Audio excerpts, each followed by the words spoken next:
(8-1) 연습 문제로 가볼게. 소 한 마리의 인도를 구하면서 그 인도 불능 시에 손해배상으로서 100만 원의 지급을 구하는 소를 제기하는 경우.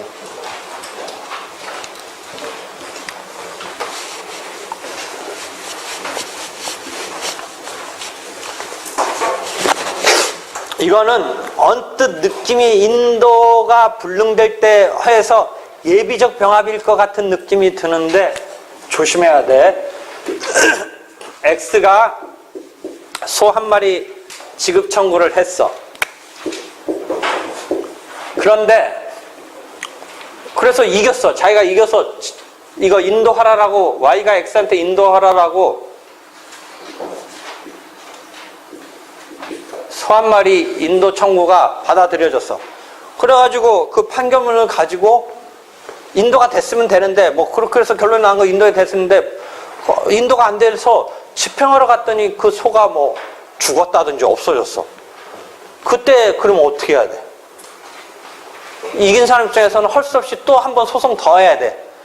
속값에 해당하는 100만 원 내놓으라고 다시 해야 되는데, 아예 청구를 인도하라, 그 다음에 인도 받으려고 하는데 이게 불가능하면 100만 원 내놔라라는 청구를 이렇게 두 개를 붙였기 때문에 객관적 병합이긴 한데 생각해봐. 청구가 하나는 소라는 어떤 물건에 대한 인도 청구고, 두 번째는 손해배상금이니까 청구는 틀리지. 뭐 이건 신소송물, 구소송물 이런 생각할 필요도 없어. 틀려.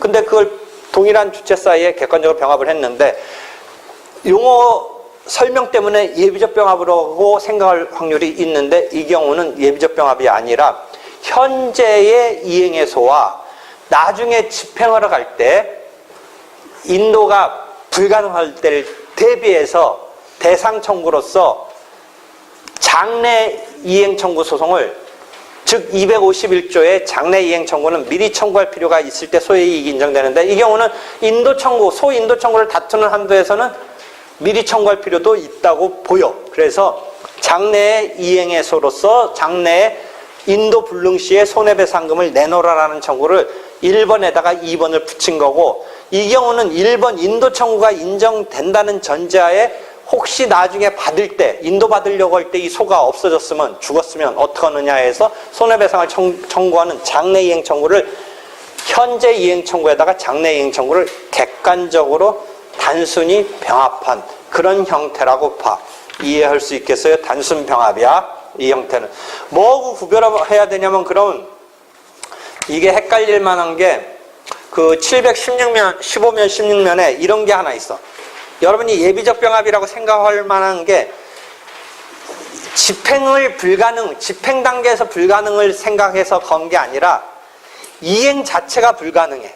변론 종결 시에 소가 지금 없어서 그렇다면 속값 내놓으라고 하는, 지금 집행이 불능이 아니라 이행, 그 소를 넘겨주는 이행을 불능인 경우는 장래 부분이 아니라 변론 종결 시에 소 내놔라, 소 내놓는 게 불가능하면 속값 내놔라라고 하는 변론 종결 시에 있어서 인도라는 것을 거은 거기 때문에 이 경우는 예비적 병합이야. 예비적 병합. 보통 예비적 병합으로 나타나는 것은, 그게 불특정물이면 다른 거로 대신해서 줄 수 있으니까 그렇게 걸 필요가 없는데, 특정물의 경우는 경우에 따라서 그 특정물이니까 그거 없으면 안 되잖아.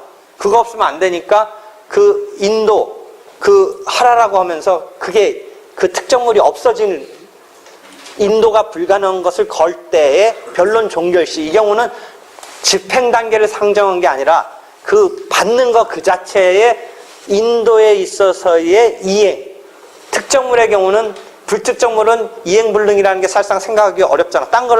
똑같은 거 딴 거를 주면 되니까. 근데 특정물은 그거 없으면 안 되는 경우를 상정할 수 있으니까 주로 특정물의 경우에 있어서 이런 경우를 예비적으로 걸 수는 있어. 이 경우와 헷갈리지 말라는 거야. 그러니까 포인트는 집행불능을 염두에 뒀느냐 아니면 이행불능을 염두에 뒀느냐야. 물론 집행불능은 이제 나중에 결국 그것도 뭐 사실상 이행이 실제는 안 되는 거지만 그럼 일단 인도를 받는다는 전제에 집행할 때를 상정하는 거야. 그런데 지금 두 번째 얘기하는 것은 인도가 불가능한 요 이행이 불가능한 그 변론종 결시에 그 물건이 없을 때 없으면 어떡하느냐 보면서 생각한 청구의 경우는 예비적 병합이야. 예비적 병합. 그러니까 그 경우에 있어서 장래 이행의 청구로서 집행불능을 대비한 대상 청구를 건 때는 현재 이행의 소에 대해서 장래 이행의 소에 대한 단순한 객관적 병합이다. 이해할 수 있겠죠. 그러니까 첫 번째는 단순한 객관적 병합이야. 됐죠. 두 번째는 이혼소송에 있어서 부정행위와 악의의 유기를 주장하는 경우, 악의의 유기 발음 잘하라고 그랬죠. 저번 때 우스개로 한번 얘기했죠. 악의의 유기, 악의의 유기, 애기의 유기. 그랬죠. 그런 얘기 한 번 안 했어요?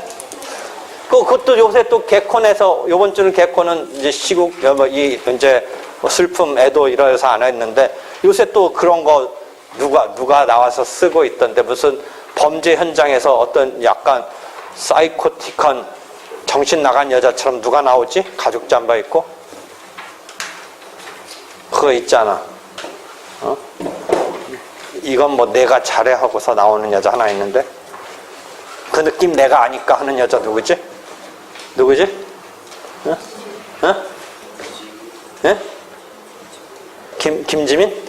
김지민이 하나 수사에 나와서 세 번째인가 나와서 뭐 하는 거 있어. 뭐 있어. 그런 프로 있어. 거기에 발음 이상하게 해가지고 헷갈리게 하는 거 하나 있어. 어? 하여튼 아기의 유기 발음 잘해. 애기 유기가 아니라 아기의 유기가 하나의 이혼 사유가 되는데, 이 실체법적인 이런 이혼 사유가 부정행위와 함께 내걸어졌을 때 이게 신소송을 이론에 의하면 이게 객관적 병합이 아니고 공격 방법이 복수일 뿐이야. 반면 구소송물 이론에 의하면 객관적 병합인데 그 중에 선택적 병합의 상황인 거야. 그래서 선택적 병합은 실체법상 청구권이 또는 실체법상 형성권이, 이 경우는 이제 형성권이 경합하는 경우지, 이혼의 원인이 되는 그 형성권이 경합하는 경우고, 아까 민법 750조, 390조 등은 청구권이 경합하는 경우인데, 이런 경합하는 경우에 신소송물 이론에 있어서는 그것은 병합이 아니라고 보는데, 반해서 구소송물 이론에서는 심판의 대상이 복수로 있는데, 다만 이혼이라는 지금 그것을 구하는 하나의 이 결과를 끄집어내는 것에 불과한 것이니까 이 경우를 선택적 병합이라고 하는 거죠. 그 다음에 세 번째 경우에는 저번 때 일부 청구에서 했던 계약이 유효함을 전제로 계약을 이행하라 하면서 만약에 이게 무효가 된다면 먼저 이행을 했나 보죠. 먼저 이 사람은 이행을 했기 때문에 원고 입장에서는 이미 이행된 부분을 돌려줘야 되는 거 아니냐. 무효면 이거 원상 회복해서 돌려줘야 되는 거 아니냐의 청구를 하는 데 대해서 계약이 유효함을 전제로 1차적 청구가 들어갔고, 그 다음에 계약의 무효, 해제, 뭐 이런 취소, 이런 상황을 전제로 2차적인 청구가 들어갔으니까 이 경우는 양립할 수가 없는 것에서 순수를 정한 예비적 병합의, 객관적 예비적 병합의 그런 형태이다라고 이해할 수 있죠. 됐겠죠? 그 다음에 2번, 위 3에 있어서 객관적 예비적 병합이 이제 문제가 되죠. 앞에서 7-3에서도 일부 판결될 수 있느냐가 한번 문제가 되는데, 요번은 이제 항소심을 갖고 물어보네요. 첫 번째는 1심에서 유효의 기인에서 주의적 청구가 인용됐어요. 주의적 청구가 인용됐네요.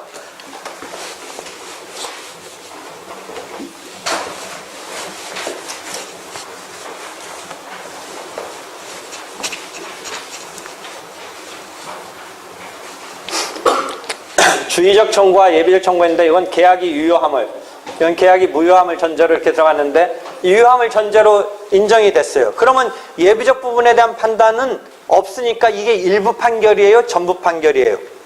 지금 주의적 부분이 인용되면 주의적 청구 부분이 인용되니까 예비적 부분에 대한 판단은 굳이 안 한 거예요. 이게 그래서 일부 판결이에요? 전부 판결이에요?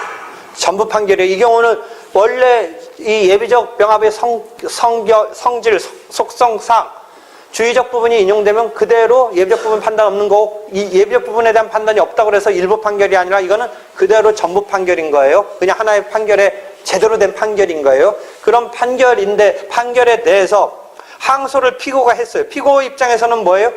무효여야 된다고 생각하나 보죠. 그래서 항소를 했는데 항소심은 계약이 무효라는 판단에 도달했다.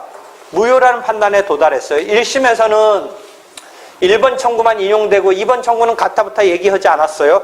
그렇다고 해서 이게 일부 판결이 아니라 이게 자체는 제대로 된 전부 판결인데 피고가 불만을 갖고 항소를 했는데 항소심에서는 오히려 2번 청구가 무효라는 그 부분에 대해서 2번 청구 부분에 대해서 심증이 있는 것 같아요. 이랬을 때 피고만이 항소를 했어요. 피고만이 항소했는데 여기서 피고가 항소했다. 1번 부분에 대해서 졌으니까 억울하다 라고 해서 항소를 했는데 결국 항소심에서는 보니까 계약이 유효가 아니고 오히려 무효인 것 같아요. 그러면 항소심의 심증대로라면 1심 판결이 잘못된 셈이 되고 오히려 1번은 기각돼야 되고 2번이 인용돼야 될 이런 상황이 벌어지는 이런 심증인데 봅시다. 그랬을 때 무효라는 판단에 도달하였다면 법원은 어떻게 절차를 진행시켜야 되느냐. 피고의 항소에 의해서 1번이 항소가 지금 인용된 것에 대해 항소가 됐지만 항소심에서는 그럼 일단 무슨 문제가 벌어지냐면 이 부분에 대한 항소가 됐더라도 예비적 부분까지가 같이 항소심에 이심이 되고 그 다음에 2번 부분이 인용되면 지금 인용될 수 있는 상황이 되는데 그랬을 때 문제는 1번 부분에 대한 청구를 기각시키느냐 부분서 어떻게 될 건가가 문제가 불거져요. 그래서 쭉 그것에 대한 설명을 보면 717면 보세요. 상소 불가분의 원칙과 관련해서 이심이 된 거예요. 예비적 지금 청구 부분은 사실은 숨어 있긴 하지만 1번 부분에 대한 판단밖에 없지만 그것은 전부 판결이고 이렇게 감춰진 상태로 2심은 되어 있는 거예요. 확정이 차단되고 2심이 되어 있어요. 2번은 따로 분리돼서 지금 1심에서 확정되는 이런 상계로 가는 게 아니라 같이 분리되지 않고 2심이 불가분으로 끌려 올라가서 되고 있다라는 거죠. 한편 그런데 그렇게 해서 올라갔는데 지금 불만을 표현한 것은 1심 판단에 대한 피고가 항소한 건데 그러면 무효가 된다면 이 심증이 무효라는 심증이 법원이 든다면 1번 청구가 원고 입장에 대해서는 이겼던 게 잘못하다가 1번 부분은 기각되고 예비적 부분이 받아들여지는 이 상황에 대해서 어떻게 우리가 절차를 생각해 볼 건데 2심까지는 되지만 분리 변경 금지 원칙과 관련해서 피고가 불복한 것은 지금 원고 청구가 인용된 부분에 대해서 불복을 지금 한 셈이 되는데 이 경우에 대해서 원고의 주의적 청구가 이유 없다고 했을 때 예비적 부분에 대해서 지금 피고가 아까 말한 대로 불가분으로 끌려는 가지만 현실적 심판의 대상이 되느냐 부분서는 할 수 없을 것 같이 보이는데 이 주의적과 예비적의 불가분의 연관성 때문에 주의적만 놓고서 지금 뭔가 항소가 되고 한 것처럼 보이지만 예비적 부분도 속으로는 들어가 있고 주의적 부분이 아니면 예비적 부분이 인정되는 즉 계약이 무효라는 심증이 든다면 주의적 유효를 전제로 내세웠던 것은 기각이 돼야 된다라는 심증으로서 그런 결과로 가야 될 것 같은데 그렇다면 예비적 부분으로 내려와서 예비적 부분에 대해서는 인용될 거냐 부분서 예비적 부분은 지금 심판의 대상으로 눈에 보이지는 않지만 1심에 대해서 항소한 것 때문에 숨어 있은 채로 예비적은 끌려와 있고 그 아까는 뭐 내가 막 우스개로 무슨 대기실에 대기하고 있다는데 이건 막 대기실 정도도 아니고 뭐 유령처럼 뭔가 밑에 붙어서 와 있다가 주의적 부분이 기각되면 예비적 부분이 이제 현실적으로 등장하는 것에 대해서 문제가 없을 건가인데 이 불가분성 때문에 등장해도 된다라는 것이 두 번째 이야기죠. 그래서 예비적 청구가 항소심의 현실적 심판의 대상이 될 수 있다고 할 수 있다. 판례도 마찬가지다. 라는 것이고, 그 판례는 그때 일부 판결에 있어서 가능하느냐 부분서 전원합의체 판결, 그 똑같은 그 판결에서의 요 판시도 거기에 들어가 있는 거예요. 그렇게 해서 예비적 청구가 등장하는 것이고 하는 요 부분서 현실의 이제 심판의 대상으로 될 수 있다예요. 한편 그런데 될 수 있다라고 보는데 또 하나 남는 문제는 예비적 부분은 1심에서 이렇게 1심 판단은 주의적 부분에 대한 판단이기 때문에 예비적 청구에 대해서는 신급의 이익과 관련해서 한 신급이 갑자기 지금 항소심에서 심리의 대상으로서 결론으로 판결에 등장하는 이런 꼴이 되니까 예비적 부분에 대해서 신급의 이익과 관련해서 한 신급이 이게 1심에서 제대로 공방이 펼쳐지지 않은 것, 이게 어떻게 될 거냐인데 원래대로 한다면 신급의 이익 관련해서 다시 그러면 1심으로 돌려보내서 한 신급 다시 거친 다음에 오게끔 해야 되느냐라고 해서 환송이라고 그래서 필수적 환송이라고 그래서 418조가 하나 있긴 한데 그 418조가 반드시 환송하라라고 하는 조문은 어떤 경우에 쓰이는 거냐면 이런 경우에 쓰이는 조문이에요. 1심에서 부적법 각하로 끝난 복수의 청구를 생각하지 말고 1대1 청구로 단순하게 생각해 보세요. 1심에서의 심리 중에 부적법 각하로 끝났어요. 소송 요건의 흠결 때문에 부적법 각하로 끝났는데 항소심에서 보니까 이게 부적법 각하시킬 게 아니라 소송 요건은 갖추어졌다고 생각해서 본안으로 들어가려고 보니까 1심에서 본안의 심리로서의 그 신급이 소송 요건의 심리로서 기착되고 끝나버렸으니까 그런 경우에 필수적으로 환송하라라고 그 신급의 이익 때문에 두고 있는 규정이에요. 418조는. 다시 정리해 보세요. 1심에서 부적법 각하로 끝났어요. 부적법 각하라는 것은 본안에 관한 거의 전 단계로서 끝났으니까 본안으로서의 심리는 안 됐다라고 보니까 항소심에서 소송 요건은 갖춰졌다라고 판단이 든다면 곧바로 항소심이 스스로 본안에 관한 자판을 함에 있어서 신급이 1심에서 지금 제대로 다뤄지지 혹시 않았다 이런 생각 때문에 418조가 그런 경우라면 반드시 환송해서 1심 가서 해라. 원래 1심과 항소심의 기본 심리 구조는 항소심이 스스로 자판하는 게 원칙이에요. 스스로 자판하는 게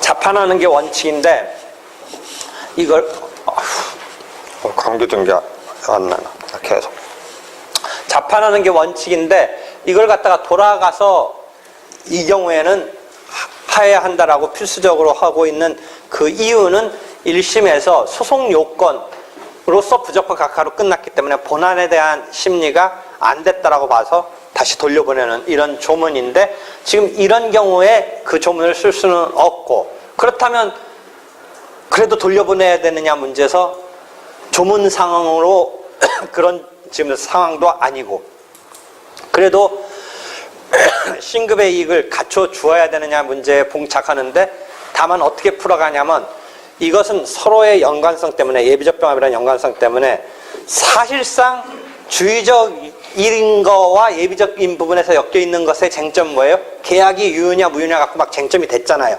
즉 1심에서 계약이 유효라는 전제로 주의적 청구가 받아들여졌지만 그 계약이 유효라는 전제의 뒷면에는 계약이 무효냐 유효냐 충분히 심리가 됐다라는 거죠. 그러니까 신급의 이익을 보장할 정도로 이 심리가 안 됐다라고 볼 수는 없다라는 거죠. 주의적 부분과 공통적인 어떤 쟁점이 지금 결부되어 있는 예비적 청구 부분에 있어서는 실제 청구 자체는 1심에서는 예비적 부분은 안 나타났지만 심리의 실질을 봤을 때는 심리가 같이 어우러져서 됐다고 봐도 괜찮지 않는가라는 그런 입장에서 굳이 신급의 이익을 확보해 줄 필요성은 없다라고 하면서 돌파구를 찾은 거예요. 다시 정리해보면 필수적으로 환송이라는 이런 규정은 있긴 한데 그 케이스는 아니고, 다만 신급의 이익의 보장과 관련해서 어떻게 해야 될 건가가 조금 고민은 되지만 이 케이스는 굳이 신급의 이익을 확보해 줄 필요는 없는 뭐 이런 상황이다라고 자기가 논거를 대면서 환송할 필요 없이, 항소심에서 그럼 어떻게 하면 돼요? 1심에서 주의적 청구가 인용됐던 것인데 지금 항소심의 심리대로라면 오히려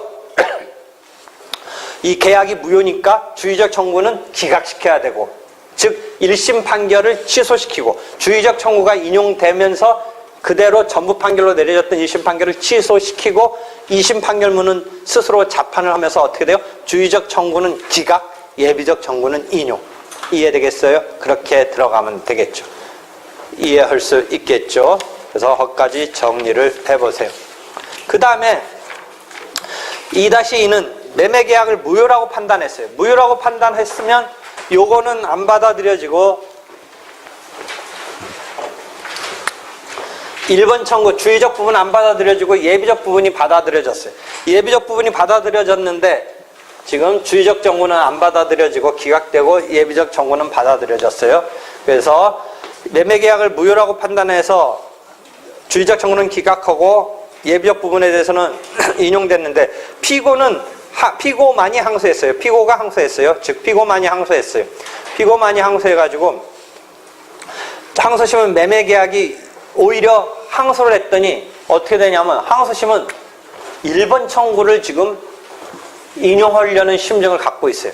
피고만이 항소를 했는데 일단 이 부분에 대해서 피고가 항소를 했어요. 피고 입장에서는 요거 받아들여진 게 불만이다라고 항소를 했는데, 피고가 항소를 하더라도 아까 말한 상소 불가분의 원칙 때문에 2번 부분만 항소했어도 1번 부분이 항소심에 2심은 돼요. 2심은 되는데 지금 피고가 지금 어떻게 보면 황당한 상황에 몰렸어요. 2번조차 지금 안 하겠다라고 항소를 하면서 트집을 잡다가 지금 잘못 어디로 갔어요? 1번 청구. 자기 입장에서는 지금 2번 물고 늘어지는데 1번으로 불길이 확 가버렸어요. 그래가지고 1번이 지금 받아들여지게 됐어요. 그랬을 때 피고만이 항소했기 때문에 어떤 점이 문제가 되냐면, 불가분의 원칙상 1번도 항소심에 2심은 되는데 뭐가 하나 항소심에 또 작동하는 원리가 있냐면 불이익 변경금지 원칙이 작동해요. 불이익 변경금지 원칙은 뭐냐면 항소한 사람 부분서는 나쁜 쪽으로는 더는 안 가요. 그럼 주의적, 예비적이라는 관점에서 볼 때 예비적 부분 따지고 있는데 주의적으로 지금 불길이 확 가버리니까 이 피고 입장에서는 더 큰 거를 만나고 있는 꼴이 돼요. 그러니까 자기는 예비적 부분에 대해서 자기만이 원고가 항소를 같이 했기 때문에, 여러분이 불이익 변경 원칙을 지금 이 민사보다 형사를 생각하면 조금 더 이해가 빠를 텐데, 검사는 이 피고인을 뭐 징역 한 5년을 쳐야 된다고 생각하고, 피고는 억울하다 무죄라고 하면서, 피고인은 억울하다 무죄라고 하면서 싸움을 했을 때 한 징역 3년쯤 나왔다고 쳐봐요. 징역 3년이 나온 것에 대해서 피고인만이 항소하면 더 5년 쪽으로, 심원 쪽으로는 안 가고 깎이는 쪽으로만 가는 거예요. 만약 검사만이 항소를 했다면 3년으로부터 더 나쁜 5년 쪽으로 갈 수가 있어요, 이 피고인한테는. 근데 둘 다 항소했을 때는 어떻게 돼요? 둘 다 항소할 때는 5년 쪽으로 갈 수도 있고 무죄 쪽으로도 갈 수도 있어요. 그거는 피고 입장에서는 5년 쪽으로, 피고인 입장에서는 5년 쪽으로 가면 불이익하다고 생각할 수 있지만, 피고만이 항소한 게 아니라 검사도 항소했기 때문에 5년 쪽으로도 갈 수 있는 거예요. 그거는 피고인의 기준으로 보면 불이익으로 가는 거 아니냐고 생각할 수 있지만, 검사가 항소했기 때문에 검사 입장에서는 이 3년 정도로 안 된다, 5년 막 더 심하게 처벌해야 된다라는 그 항소가 있었기 때문에 5년 쪽으로 갈 수 있는 거죠.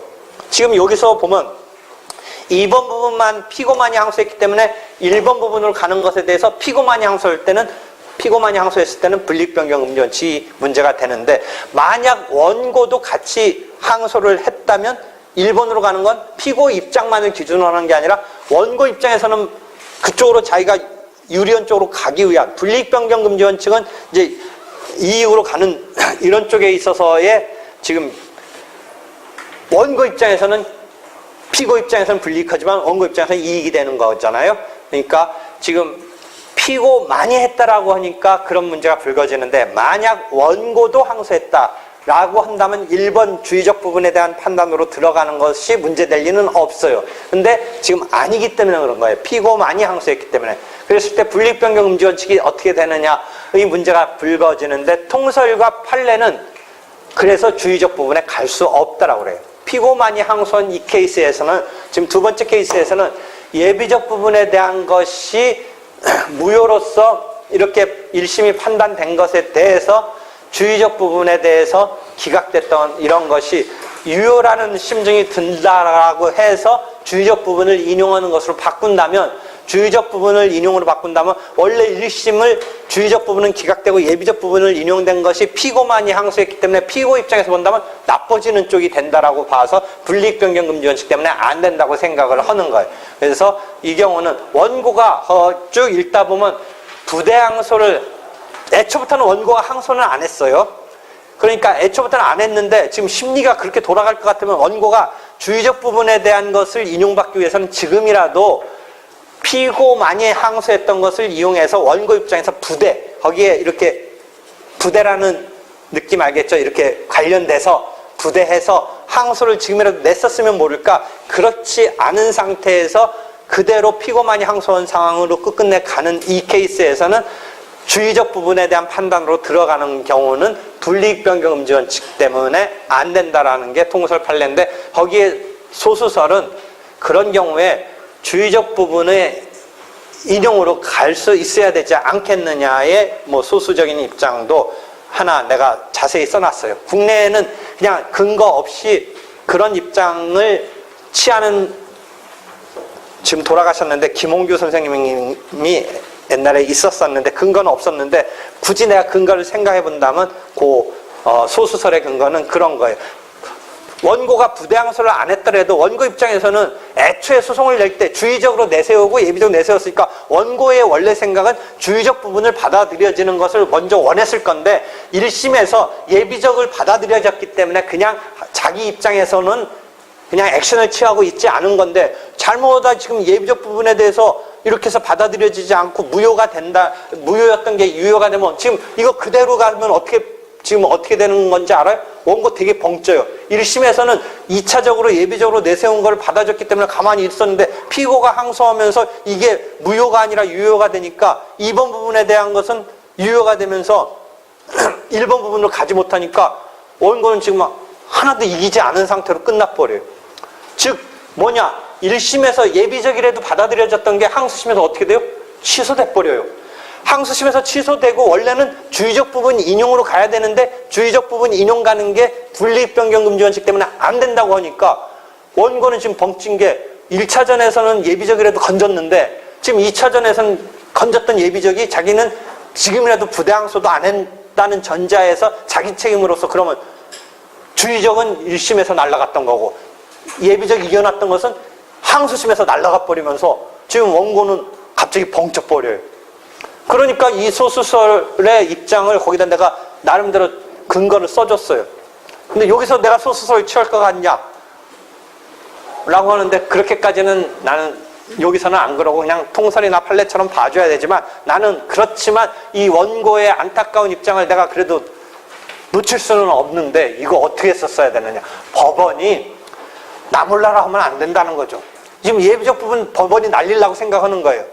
그렇다고 주의적 부분을 받아줄 수는 또 없어요. 분리변경 금지 원칙 때문에, 통설 판례 입장에 의하면. 그러니까 법원이 예비적 부분을 날려야 된다라고 생각됐으면 원고한테 살살살살 달래서 어떻게 해야 돼요? 성명을 해서 너 지금 이거 자체도 하다 너 중간에 벙찌게 생긴다, 라고 자꾸 콜을 해줘야 된다라는 거죠. 당사자 원고한테. 무슨 말인지 알아요? 그게 뭐예요? 134조의 성명권 등에 의해서 이렇게 좀 돌봐줘야 된다는 거죠. 그냥 원리 원칙대로 예비적 부분 날리면서 그 다음에 분리변경 금지 원칙 때문에 주의적 부분 다시 돌아갈 수도 없고 이렇게 하는 것은 너무한 거다. 근데 통설 판례는 그렇게 할 수밖에 없다라고 하면서 끝나는데, 그렇다고 나는 소수설처럼 주의적 부분에 대한 판단으로 들어가도 된다라고까지는 동조하지는 않지만, 그렇다고 해서 이런자에 그럴 수는 없고 성명권 정도를 행사해야 되는 상황 아니냐, 이 정도는. 그래서 원고의 부대 항소를 좀 유도해내야 되지 않냐. 너 지금 잘못하다가 너 하나도 못 건진다 이렇게 되니까 지금이라도 피고만이 항소했지만 부대 항소는 그 피고의 항소를 이용해서 지금 변론 항소심이 끝나기 전까지는 네가 거기에 편승해서 항소를 할 수 있으니까 항소하라라고 이렇게 좀 돌봐줘야 되지 않느냐. 즉 성명법 이런 걸 해야 되지 않느냐가 내 생각이에요. 이해할 수 있겠어요? 여기까지 오늘 설명인데 질문 있으면 해요. 질문. 네. 항소권 인정 안 해준 것도 아니고 통살 수가 있어. 그러니까 그게 원고의 자기 책임이 그 통설 판례의 입장 아니에요. 그러니까 자기의 항소를 했었으면 되는데, 근데 원고 입장에서는 아까 내가 얘기했잖아. 주의적 부분을 곧바로 받았으면 제일 좋은데 예비적을 그래도 건진 원고 입장에서는 그냥 그 정도로 헐라다가 완전히 뒤집히는 꼴이 됐으니까 원고의 순수한 자기 책임으로 돌린다면 통설 판례가 그렇게 분립변경금지원칙과 관련해서 그렇게 하는 것으로, 그래서 나는 그 정도까지는 뭐 요번에는 반박하지는 않지만 그래도 나는 조금 더 보완을 생각은 했는데, 너 같은 생각을 한다면 항소하지 않은 원고의 탓이다, 이제 그 얘기를 하려는 거죠. 성명권은 적극적인 건 아니지만, 그러니까 아까 살살살 달래고 그 한계는 뭔지는 모르지만 원고의 부대 항소를 끌어내야지. 그러니까 결국 최종적으로 원고가 액션을 해야지. 법원이 직권으로 할 수는 없지. 법원이 적극적으로 할 수는 없지만 그런 분위기를 유도해서 이거 상황이 심상치 않은 것을 나름대로 주면서 원고의 부대 항소를 끌어내야 되는 성명권 정도는 작동해야지, 그런 거조차도 없이 그냥 나중에 나몰라라 하는 식으로 판단을 하는 건 안 된다 이거지. 또 수고했어요.